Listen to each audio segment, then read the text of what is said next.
বেশিরভাগ মিডিয়ারই এখন social media একটা প্ল্যাটফর্ম আছে, কিন্তু এর নামে যেমন একটা আছে জানিনা টিভি, যমুনা টিভির অনুকরণে তারা লোগো ব্যবহার করে, আনোয়ার টিভি, দেশ টিভির অনুকরণে ডি এর জায়গায় এস এস শেষ টিভি, জাস্ট একটা শব্দ চেঞ্জ করে বাংলা ভীষণকে নকল করে করা হয়েছে গজব ভীষণ।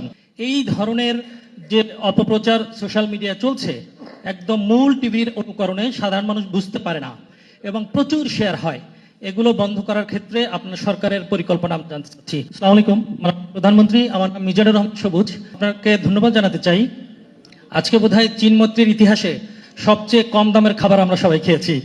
এটা আপনার সরকারের দামি জায়গায় কম দামের খাবার। জি জি, মানে আপনি যেভাবে চাচ্ছেন সেটি আমরা আজকে প্রতিফলন পেলাম এখানে।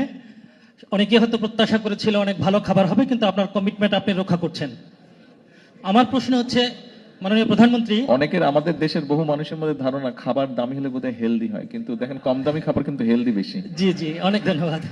আমার প্রশ্ন হচ্ছে, মাননীয় প্রধানমন্ত্রী, বেশিরভাগ মিডিয়ারই এখন সোশ্যাল মিডিয়া একটা প্ল্যাটফর্ম আছে, কিন্তু এর নামে যেমন একটা আছে জানিনা টিভি, যমুনা টিভির অনুকরণে তারা লোগো ব্যবহার করে, আনোয়ার টিভি, দেশ টিভির অনুকরণে ডি এর জায়গায় এস এস শেষ টিভি, জাস্ট একটা শব্দ চেঞ্জ করে বাংলা ভীষণকে নকল করে করা হয়েছে গজব ভীষণ।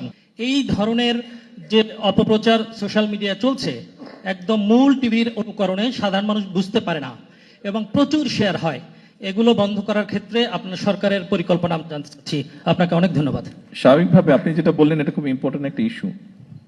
এটা দিয়ে মানুষকে বিভ্রান্ত করা হচ্ছে এইসব করে।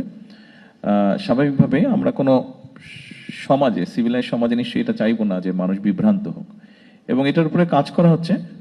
আইনগত একটা ভিত্তি প্রয়োজন আছে।